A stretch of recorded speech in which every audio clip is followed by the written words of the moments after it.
The Rumpelstiltskin Effect describes something that clinicians, doctors, friends of mine have observed in their own practice, which is that when you give someone an official medical diagnosis, it makes their symptoms, physical and mental symptoms, get better. Welcome to Being the Change, the official podcast of James Madison University, brought to you by Madison Magazine. Each episode brings you stories of how members of the JMU community combine intellect with action to live lives of purpose and meaning. That's being the change.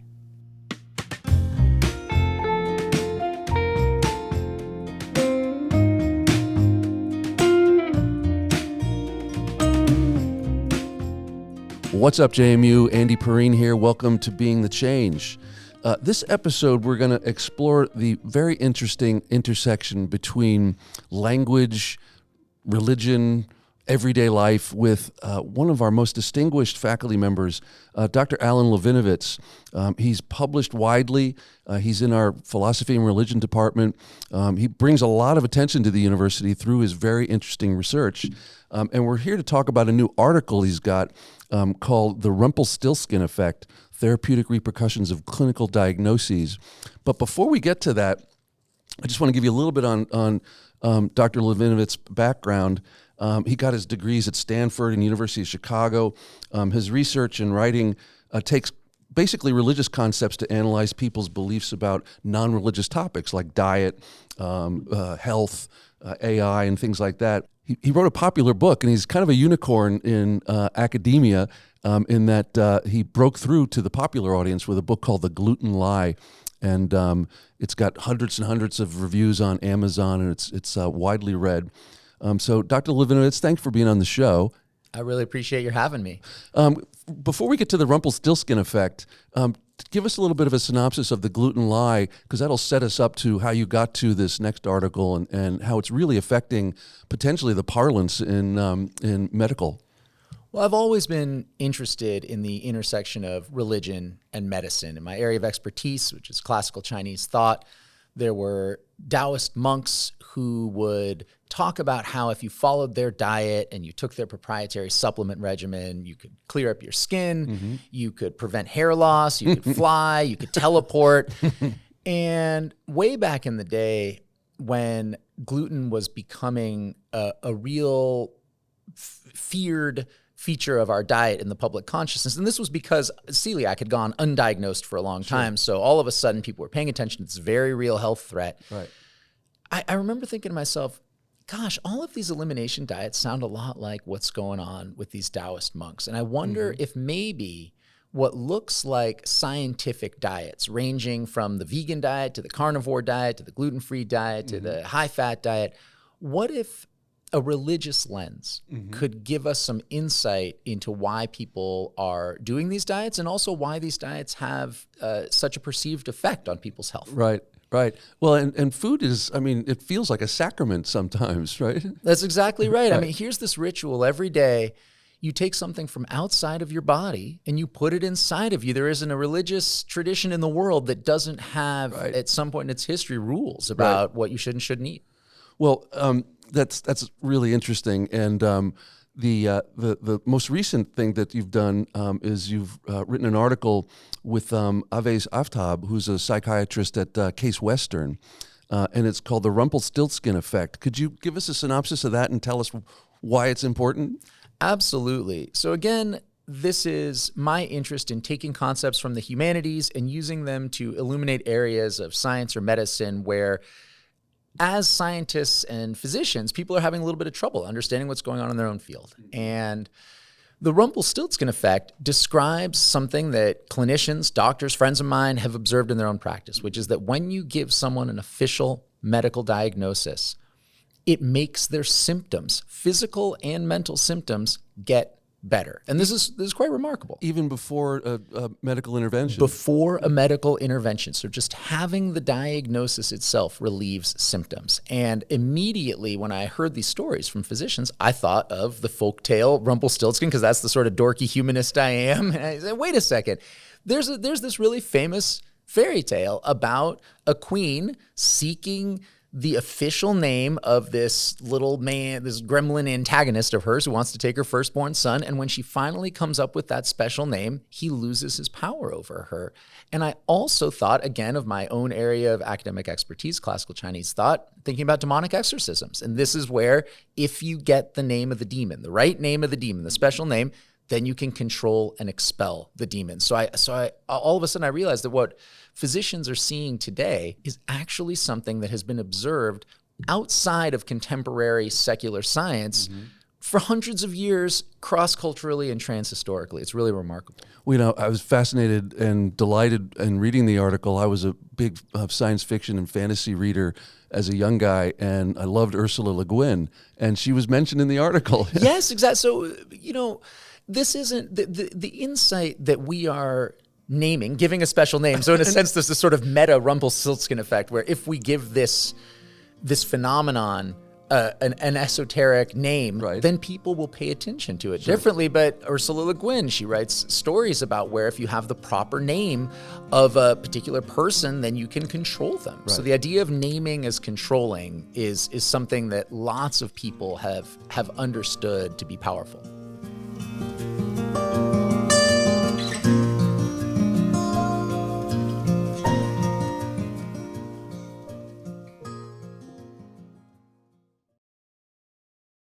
Well, now, there is a double-edged sword to this because a diagnosis might relieve you because the uncertainty is gone, but there's also some other things about diagnoses that can cause stigma.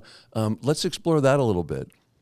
Interestingly, when people have talked to me about this effect, they typically think that what I'm doing is advocating for more diagnosis. So they say, well, if a diagnosis can relieve symptoms, is what you're saying that we should diagnose more because that'll make people feel better? And I always tell them, no, that's not what I'm saying. What we're saying, Avice and I, we actually disagree about the amount of danger there is in a diagnosis. What we're saying is if people are seeking out diagnoses, if they're self-diagnosing, if clinicians feel like their patients want diagnoses, we need to understand why they're desirable. So this may be a little bit of a strange analogy, but if we have lots of people who are drinking alcohol, and they're going to parties, and they're asking for drinks, and they're buying lots of drinks, we need to know what they're getting out of the alcohol. And so if we write an article called How Alcohol Makes You Relax at Parties, we're not saying, therefore drink more alcohol. We're just saying, look, this is something we need to understand about alcohol to explain people's behavior. So that's all we're doing here. And as you said, there are negative effects. So long-term, a diagnosis can create potentially what are known as labeling effects, where people come to associate their fixed identity with an official diagnosis, which might prevent them from getting better. So this is not an endorsement. Right. It's just an observation of a phenomenon. Well, because there is a concern in the medical community that there's overdiagnosing. That's exactly right. So, and we hope this will be useful. So if overdiagnosis is a problem, the Rumpelstiltskin effect will help us explain why that overdiagnosis is happening. Maybe people are getting acute short-term relief, but at a long-term cost. And without studying the Rumpelstiltskin effect, without understanding the mechanism of the effect, we will never be able to get a handle on whether overdiagnosis is happening and if so, why. Sure. We know the article contains a sort of a composite example of a patient that you describe, and it was somebody who believed that they were lazy. They were labeled as lazy and not being able to complete projects. Describe her journey, and I think it will portray for our listeners a great way to understand the relief that she found upon her diagnosis. So one of the wonderful things about working with Avice is he's encountered many, many patients who have, in fact, experienced the Rumpelstiltskin effect. And so the composite we put together from his experiences and those of other clinicians is someone coming in and saying, I have difficulty concentrating. I have difficulty completing tasks in the way I think I ought to be able to. And when they receive official diagnosis, what they think to themselves typically is, thank goodness, now I know it's not me. And if you think about that phrase for a moment, it's not me. It's a kind of existential idea, so it's not me. It's a removal of blame. It's a removal of guilt. And the power to do that lies in simply going from a neutral or negative word like lazy or unfocused to a clinical term like ADHD, for example, even though many of these diagnostic terms are, as Avais and I point out, simply descriptive. They say nothing, they are neutral about the cause of the symptoms. So all they do is give an official name to the symptoms. Right. Nevertheless, people feel this wave of relief and they think, oh, thank goodness. Now I know what's going on and I know it's not me. Right. Even before an intervention medically. Even before a medical intervention. It's not just for psychological conditions either. Sometimes it could be idiopathic pain syndrome or some kind of urinary tract problem. Whatever it is, just knowing what it is brings relief.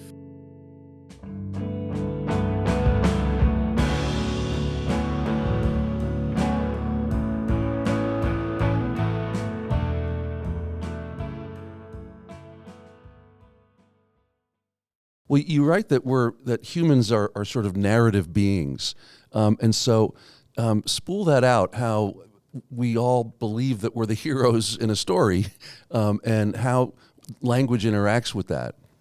Stories tend to simplify reality, and a part of the reason humans are narrative beings is because we seek to reduce cognitive load. That's how the psychologists put it, and what that really means is just like we don't want to exert physical effort if we don't have to, we want to save our effort. And a story gives us a simplified frame for making decisions and for looking at the world. We know causes and we know effects, even though in reality, things are messy. There isn't just a simple story with heroes and villains and easy causes. And so here again, diagnosis helps us make sense of our lives in a narrative fashion, even though we don't think about diagnosis in that way at all, because we tend to associate it with science and medicine, which isn't about storytelling. It's just about coming up with the truth. But in fact, we're telling stories everywhere, even in the physician's office.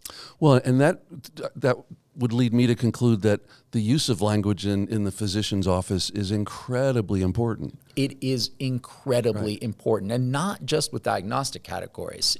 We found, for example, that just the difference between asking a patient, are you experiencing any pain after, say, a surgery or something, versus how are you feeling after the surgery, can make a difference in their own perception of their symptoms. And just that slight change in phrasing, because one calls attention to pain and the other does not. So these are enchanters. These words have quite literally incantatory or magic power. And I just, that sounds like some kind of superstitious thing, but it's not. It is the absolute standard truth about how words work. Well, it's basically leading the witness with that question. Right? Exactly. And we recognize this in a lot of other contexts.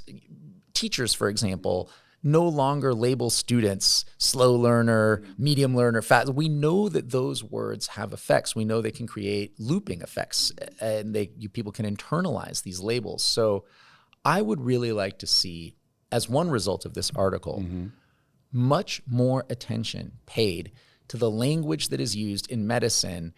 And I'd like to see everyone come to understand that medicine is not some kind of a physicalist world in which language doesn't matter because we're just talking about scientific truths. Well, and back to the article, the Rumpelstiltskin Effect is beginning to get some attention and beginning to become part of the medical parlance. It is. That's what we're hoping. Yeah. We're hoping that by giving this phenomenon a name, people will be able to understand it better. They will be able to pay attention to it better. We've already had so many clinicians. I'll tell you a funny story. One clinician reached out and said, oh my goodness, this actually describes something I just experienced with a patient. The patient came in and they were very excited to tell me that they had recently gotten a diagnosis. And I said, what's the diagnosis? This is the physician talking. What's the diagnosis? The patient said, I've finally been diagnosed with idiopathic hypersomnia. That's a very official sounding esoteric term, but idiopathic just means unknown origin. Hyper means lots of, insomnia means sleep. So really all they got was an official name for sleeping a lot and we don't know why. But that's a serious problem. And when they had this diagnosis, the physician reported, they felt better and they slept less. All of a sudden they didn't feel like they needed to sleep as much. This is quite remarkable. It is.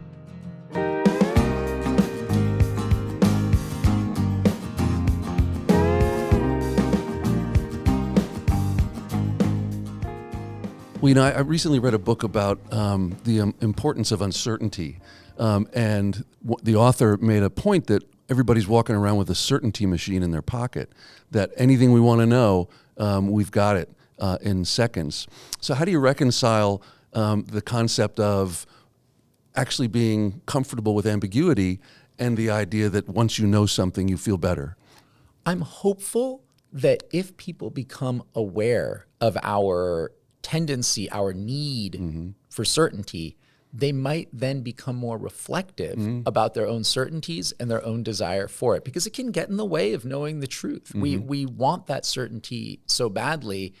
Honestly, I would argue that one of the big problems we face today in our political climate, in our cultural climate, is a reflexive desire for simplicity and certainty, because we're incapable of living comfortably in the reality of complexity and ambiguity.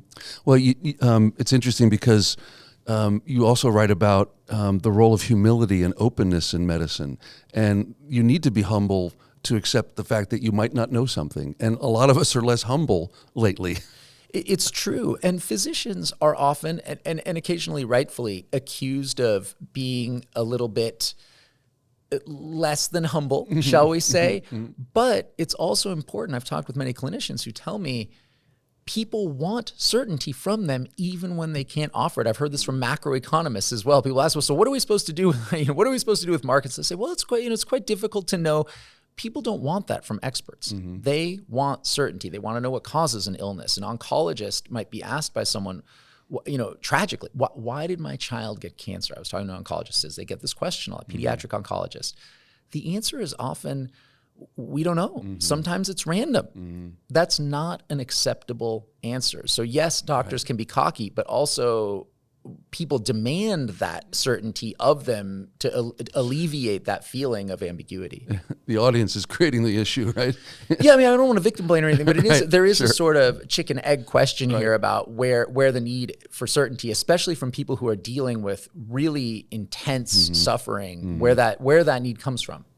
Well, I'd like to stray from the work here for a second, Alan, because you and I were talking before we were live, and you've got an incredibly wonderful background in terms of your scholarship, and you could be anywhere, and you've decided to come to JMU, and there is an increasing awareness that JMU occupies this interesting niche, that scholars with a really serious research agenda who also want to teach good students are attracted to JMU because we're kind of in this hybrid spot. Could you reflect on that a little? For sure. Yeah. I'm going to give you one example. I'm very grateful to have been at JMU. I've been at JMU now for 13 years. I've been able to engage in an extraordinary range of interdisciplinary work. I've been able to write journalism for Wired Magazine or Wall Street Journal or whatever, and I've been encouraged in that. And also, part of my ability to do that has to do with teaching my students. I teach a class on religion and mental health. I just taught this capstone class. I'm working on a book that's related to the Rumpelstiltskin Effect. I learned so much from my students in that class, discussing psychological diagnoses, hearing from them about how they felt regarding their own diagnoses, their relationship with medication or with therapy.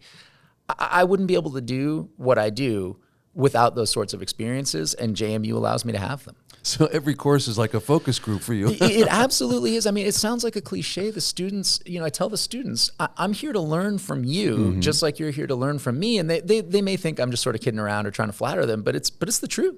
I do learn from them, and they change my perspective quite often and make me more humble and open me to truths that I might not have been able to see. Not to mention the energy that you get off of them too. Oh, right? It's great, especially when you're teaching things, as I have the privilege to do, that they already care about. No shade on calculus or whatever, but I get to walk in, I get to talk to them about different understandings of the afterlife. I get to talk to them about how demonic possession slowly disappeared and was replaced with secular ideas. These are things that really spark their interest, and that helps me stay fresh with the perspectives that I have on the issues that I'm tackling.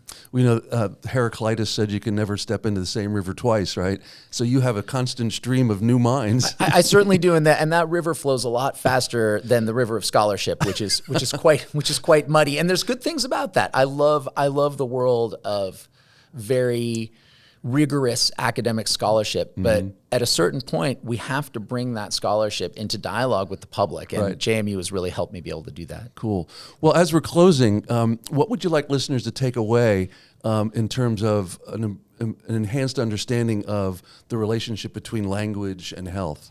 I would like them to understand that their physicians, if they are people who are not physicians, their physicians owe them more than good science and good medicine. They owe them things like etiquette. They owe them caution around the language they use and how they use it. They should understand that when they go in and their physician, their pediatrician tells them the percentiles that their child is in, that those words have an effect and that those effects might not always be good, they might be good, and to pay a little bit more attention to that. And when they feel like the language of their clinicians isn't serving them, to ask for different language, just like you would ask for a different medication if the medication you were on was having negative side effects. Interesting. Well, Dr. Alan Levinovitz, thank you very much for being on Being the Change. It's been a pleasure. I really appreciate your having me. It's a privilege to be able to speak with you. And I hope you come back once your next book comes out.